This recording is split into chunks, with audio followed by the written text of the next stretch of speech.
उमरखेड येथे केंद्रीय मंत्री पदाच्या दशकवर्ष पूर्तीनिमित्त सामाजिक न्याय आणि सक्षमीकरण केंद्रीय राज्यमंत्री नामदार रामदासजी आठवले यांचा भव्य सत्कार।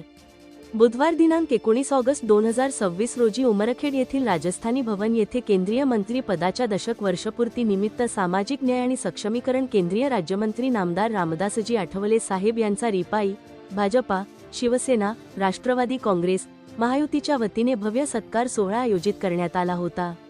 सर्वप्रथम केंद्रीय राज्यमंत्री रामदासजी आठवले साहेब यांचे फटाकेबाजी करून भव्य स्वागत करण्यात आले। त्यानंतर डॉक्टर बाबासाहेब आंबेडकर यांच्या स्मारकाला हार अर्पण करून अभिवादन करण्यात आले। यावेळी रामदासजी आठवले यांचा उपस्थित मान्यवरांच्या हस्ते पुष्पहार घालून सन्मान करण्यात आला। या कार्यक्रमाचे अध्यक्ष आमदार किसनराव वानखेडे, तर प्रमुख उपस्थिती रिपाई जिल्हाध्यक्ष महेंद्रभाऊ मानकर, यवतमाळ जिल्हा समन्वयक नितीनभाऊ भुतडा, माजी आमदार नामदेवराव ससाने, माजी आमदार प्रकाश पाटील भाऊ देवसरकर, माजी आमदार विजयराव खडसे, चितंगराव कदम सर, शिवसेना तालुका अध्यक्ष प्रवीण पाटील मिरासे, बबलू जाधव मंचावर उपस्थित होते। यावेळी उपस्थित मान्यवरांनी आपले मनोगत व्यक्त केले। या कार्यक्रमात रिपाई आठवले गट, भाजपा, शिवसेना आणि राष्ट्रवादी काँग्रेस महायुतीचे सर्व पदाधिकारी आणि कार्यकर्ते मोठ्या संख्येने उपस्थित होते। लोकहित लाईव्ह न्यूजसाठी विजय कदम, उमरखेड। हा भव्य नागरी सत्कार दशकपूर्ती वर्षानिमित्त आठवले साहेबांचा इथं होता। म्हणजे आपल्या सर्वांसाठी चांगल्या क्षणाचा दिवस आहे। तो यासाठी की भारतरत्न डॉक्टर बाबासाहेब आंबेडकर हे पहिल्यांदा या रिपब्लिकन पार्टी ऑफ इंडियाचे केंद्रीय मंत्री म्हणून झाले होते आणि त्यानंतर पहिल्यांदा केंद्रीय मंत्री होणारे रिपब्लिकन पार्टी ऑफ इंडियाचे आठवले साहेब आहेत। या आठवले साहेबांच्या 10 वर्षाच्या दशकपूर्तीचा इथं आपण सोहळा करतो आहोत। साहेबांनी त्या 10 वर्षामध्ये साहेबांनी सामाजिक न्याय विभागाचं हाल सांभाळताना महत्त्वाचे काम केले आहे। आपण सर्वांना माहिती आहे, आंबेडकरी जनतेला माहिती आहे की आपण भारतीय जनता पार्टी व महायुतीच्या पदाधिकारी बंधू आणि भगिनींनो, सामाजिक न्याय सारख्या खात्यावर केंद्रामध्ये मंत्री राहून सतत 10 वर्ष ज्यांनी या देशाची सेवा केली आहे, आज नांदेडवरून यवतमाळला जात असताना काल सहज महेंद्र भाऊंनी सांगितलं की साहेबांचा असा दौरा आहे आणि मी साहेबांना घेण्याकरिता नांदेडला जात आहे। आम्ही चर्चा केली, महेंद्र भाऊंनी साहेबांना फोन केला आणि साहेबांनी एका सेकंदामध्ये उमरखेडला थांबून सत्कार स्वीकारण्याकरिता होकार दिला। हे साहेबांचं उमरखेडवर असलेलं प्रेम यातून अधोरेखित होते। यापूर्वी एक वेळा माननीय नामदार आठवले साहेब यांच्या दशकपूर्ती सोहळ्याच्या सत्कार समारंभाच्या निमित्तानं आपल्यामध्ये उपस्थित आपल्या भूषण महाराष्ट्राचं एक देशामध्ये अत्यंत कणखरपणे नेतृत्व करणारे आदरणीय आठवले साहेब, आदरणीय आमदार साहेब, बोलण्यामध्ये मान्यवर मी स्टेजची माफी मागतो मान्यवरांची। या ठिकाणी आदरणीय विचारपीठ मोठ्या संख्येनं या ठिकाणी उपस्थित रिपाई, भाजपा, त्याचप्रमाणे राष्ट्रवादी काँग्रेस, अजित पवार गट व तसेच शिवसेना शिंदे गटाची सर्व नेते मंडळी, कार्यकर्ते मंडळी, बंधू आणि भगिनींनो, या ठिकाणी आठवले साहेबांच्या संबंधानं खरं तर मी आठवले साहेबाला फार जवळून पाहिलं। कधी काळी आज तरी नितीन भाऊ आठवले साहेबांचा आपल्याला 10 वर्षाचा या ठिकाणी आपल्या लाडक्या नेत्याच्या दशकपूर्ती सोहळ्याच्या निमित्तानं आपण या ठिकाणी सर्वजण जमलो आहोत आणि याचमुळे या विभागातील सगळी मंडळी आदरणीय आठवले साहेब तुमच्यावर किती प्रेम करत आहेत हे सगळे या ठिकाणी आलोकित होते। आणि उमरखेड सोबत तुमचं हे नातं एक वेगळ्या प्रकारचं आहे।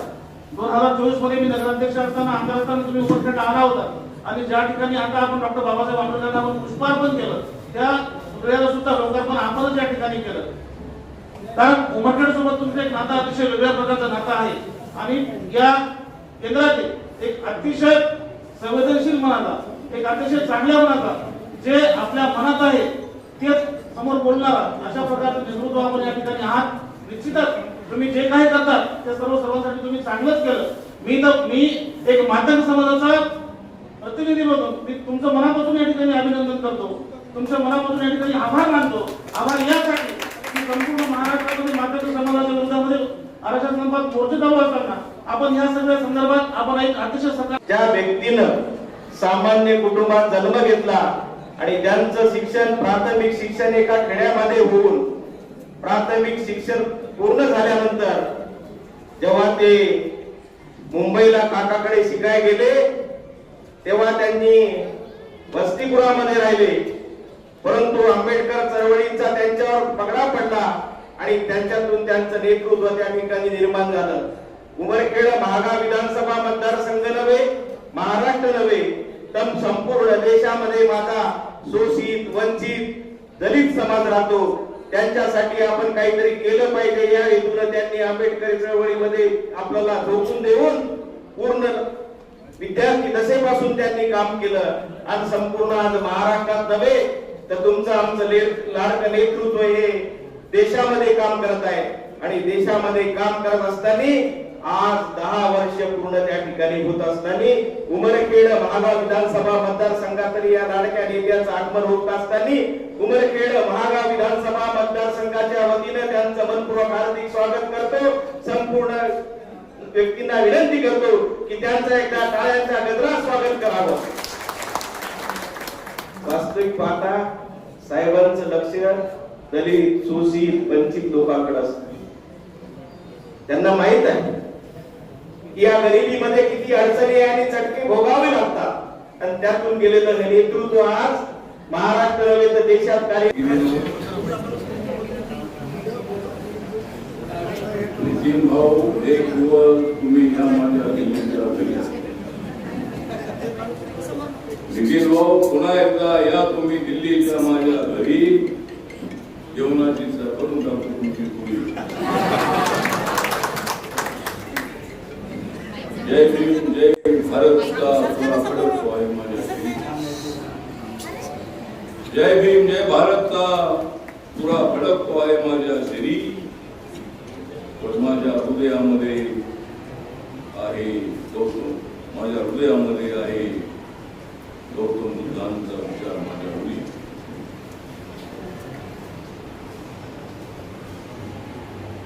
मी घेतले आहे गोर गरिबांना न्याय देण्याचे धडे. मी घेतलेले आहेत गोर गरिबांना न्याय देण्याचे धडे. म्हणून ते आमदार बनलेले आहेत किसनराव वानखेडे.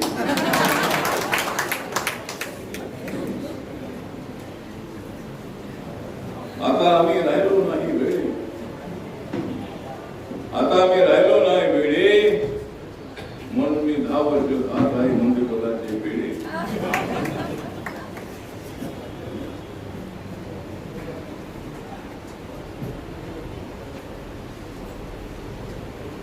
उमरखेड मध्ये मला आपण बांधलेला आहे तिरंगा फेटा. आज मला उमरखेड मध्ये आपण बांधलेला आहे घातलेला आहे तिरंगा फेटा. दिल्लीला येऊन तुम्ही मला भेटा. मी या चळवळीमध्ये अनेकांचा काढलेला आहे काटा. या चळवळीमध्ये अनेकांचा काढलेला आहे काटा. तर माझ्या हृदयामध्ये आहे बाबासाहेबांचे विचार.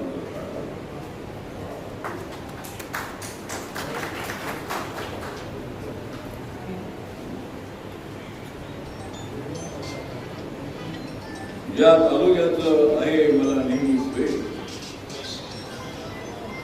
या तालुक्याचं आहे मला नेहमीच वेळ. त्या तालुक्याचं नाव आहे उमरखेड.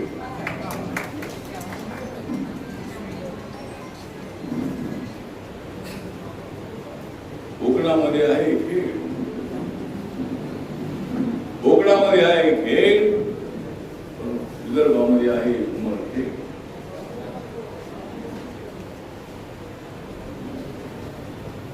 या मतदारसंघाचं नाव आहे उमरखेड महागाव. या मतदारसंघाचं नाव आहे उमरखेड महागाव, पण मला नाही कशाची गाव. सांगली जिल्ह्यामध्ये आहे माझं गाव, सांगली जिल्ह्यामध्ये आहे माझं गाव, पण दलित क्रांतीच्या काळामध्ये खाल्लेला आहे मी वडा आणि पाव. आज इथे आपण सर्वांनी माझा